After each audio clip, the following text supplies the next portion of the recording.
হওয়ার জন্য কাফের বেঈমানেরা কয় মুহাম্মদ আব্দুল্লাহর ছেলে পাগল, মক্কা থেকে আসছে, পাথর মেরে তাড়াইয়া দাও।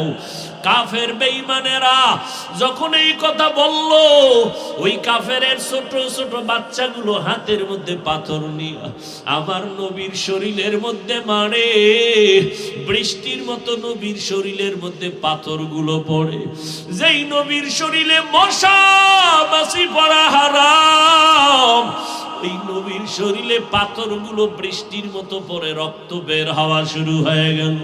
মায়ার নবীর রক্ত মোবারকে জুতা আটকাইয়া গেল। আমার নবী কাঁদে।